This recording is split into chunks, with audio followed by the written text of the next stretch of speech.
आज की इस क्लास के अंतर्गत देखिए, आज हम क्लास 10th सब्जेक्ट मैथ अध्याय 4 की प्रश्नावली 4.1 पढ़ने वाले हैं। ठीक है, इसके पहले मैं आपको पहला पार्ट, दूसरा और तीसरा पार्ट, ठीक है, 3 पार्ट तक मैं आपको मैथ कंप्लीट करवा चुकी हूँ। आपने नहीं देखे हैं 3 पार्ट तक के वीडियो तो आप चैनल पर जाकर चेकआउट कर सकते हैं।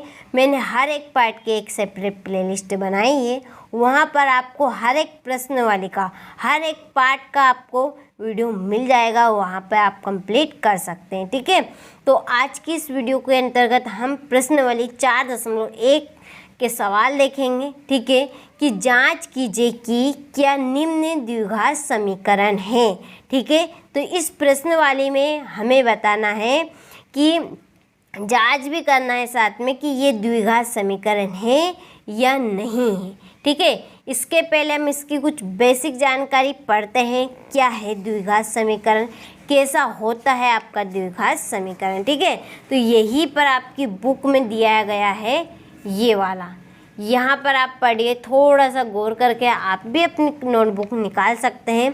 तो देखिए यहाँ पे लिखा है द्विघात समीकरण।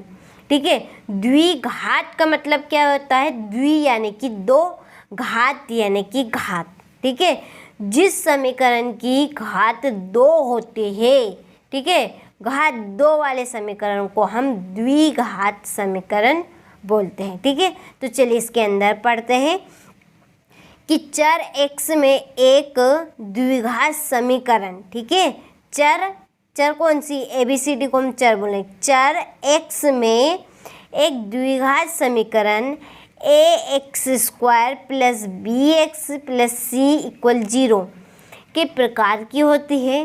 ठीक है, जहाँ a b c वास्तविक संख्या है। कैसी संख्या है, वास्तविक संख्या है, तथा a इक्वल नहीं है 0, यानी कि a बराबर नहीं होगा हमारा 0। ठीक है, a का मान यदि 0 आ जाएगा या रहेगा तो खेल ख़त्म ही हो जाएगा। ठीक है, इसलिए a इक्वल नहीं होगा आपका 0। देखिए कुछ उदाहरण पढ़ते हैं। उदाहरण के लिए 2x² + x - 300 = 0 एक द्विघात समीकरण है। ठीक है, अभी मैंने आपको कहा था जिसमें घात 2 होगी।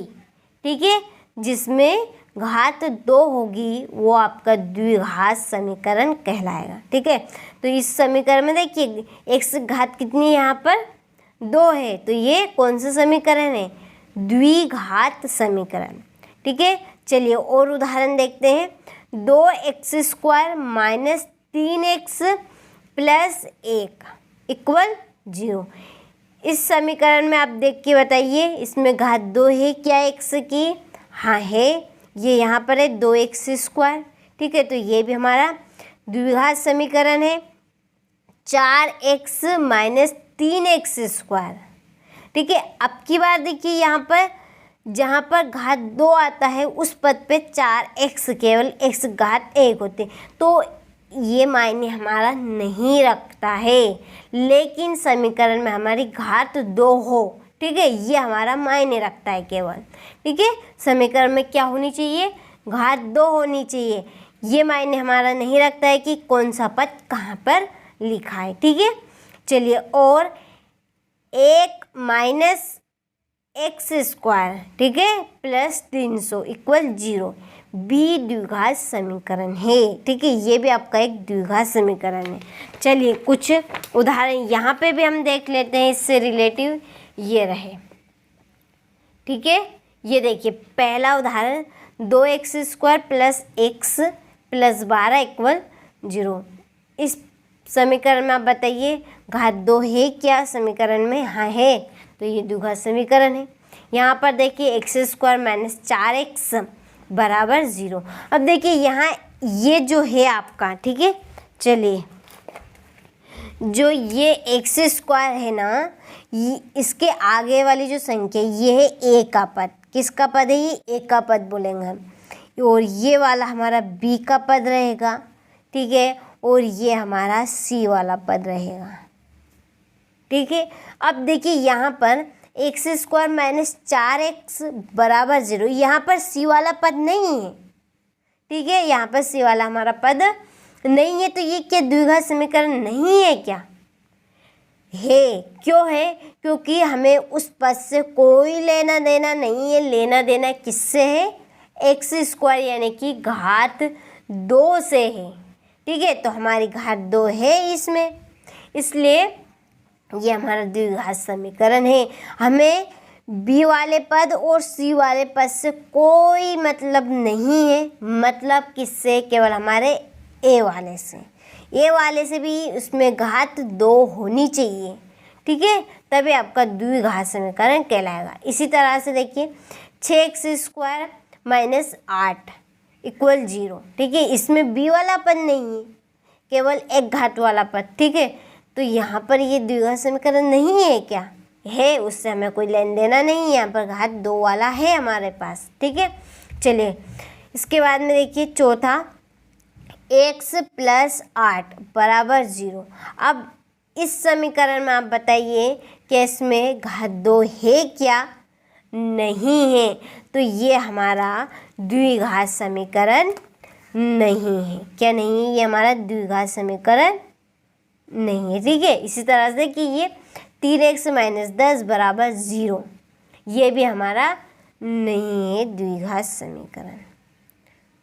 तो जिसमें घात 2 होती है, ठीक है, घात 2 कितनी? घात 2, उसको हम द्विघात समीकरण बोलते हैं, ठीक है। तो हमसे पूछा गया यहाँ पर सवाल में कि जांच कीजिए कि, ठीक है, जांच कीजिए कि क्या निम्न द्विघात समीकरण है। तो हमें ये सवाल को बताना है कि ये द्विघात समीकरण है या नहीं है, ठीक है। तो चलिए अब हम सवाल की ओर आगे बढ़ते हैं, ठीक है। तो यहाँ पर देखिए मैंने सवाल नोट कर लिया है, ये वाला हमारा सवाल है, ठीक है। चलिए तो यहाँ पर लिख लिया मैंने x प्लस 1 दोनों की होल स्क्वायर 2 इक्वल 2 ब्रैकेट में x माइनस 3। अब यहाँ पर आप एक बात का गौर कीजिए, ठीक है, कौन सी? यहाँ पर x प्लस 1 दोनों की होल पावर है 2। तो यहाँ पर आपका एक सूत्र बन रहा है, कौन सा? ये वाला, ठीक है। ये x plus B, sorry a plus B, ठीक है। क्या है? a प्लस बी की whole power 2, a square plus B square plus 2ab। तो यहाँ पर a का मान है x, b का मान है 1, ठीक है। और ये रहेगा, सूत्र लगा देंगे हम, ठीक है। इसके जरिए ही हम नोट कर बिल्डर हो रहा है, ठीक है। चलिए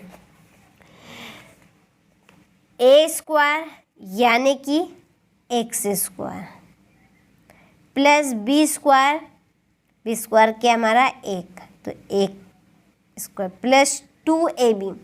2a क्या है? x है, b क्या है? 1 है, ठीक है। इसका हम अंदर गुना कर देंगे 2 का, तो क्या बनेगा? 2x माइनस 2 त्या 6, ठीक है। अब हम क्या करेंगे?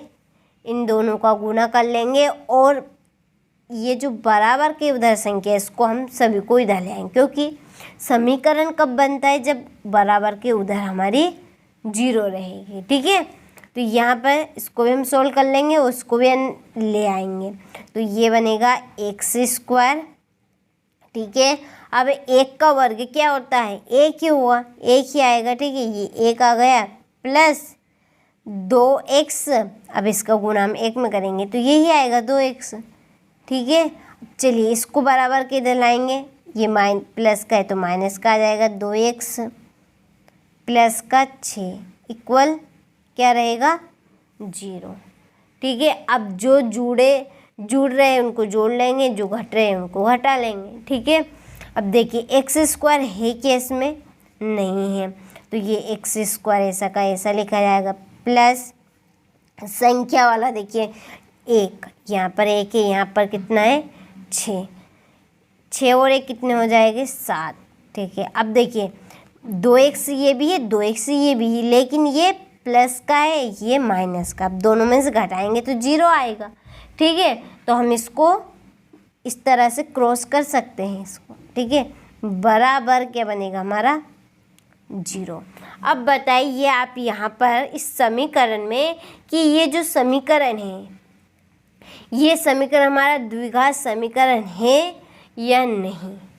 मैंने आपको अभी कहा था जिसमें घात 2 होगी वो हमारा द्विघात समीकरण कहलाएगा। तो ये हमारा द्विघात समीकरण है क्योंकि इसमें x घात कितनी है 2 है। तो यहाँ पर लिखेंगे अतः यहाँ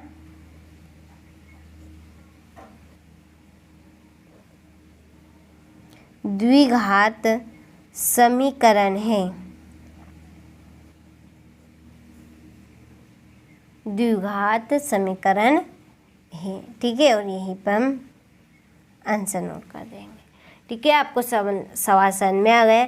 देखिए, अब बेसिक चीज़ से यदि सवाल को करेंगे ना तो आपको सवाल बहुत ही इजी और अच्छे से समझ में भी आएगा। ठीक है, इसीलिए मैंने आपको पहले कुछ द्विघात समीकरण के उदाहरण बताए ताकि आपको सवाल में किसी भी तरह की प्रॉब्लम नहीं आए। ठीक है, तो चलिए आप अच्छे से इस सवाल का स्क्रीनशॉट ले। आगे वाला सवाल हम अगले वीडियो में कंप्लीट करेंगे। ठीक है, दूसरा सवाल पूरे आपके इतने 9-10 सवाल है, पूरे हम टोटल सवाल आपको बताऊंगी। एक एक वीडियो में हर एक प्रश्न का एक एक वीडियो बनाऊंगी ताकि आपको प्रश्न अच्छे समझ में आ जाए। ठीक है, तो चलिए, तो अब आपसे मिलते हैं हम अगले वीडियो में।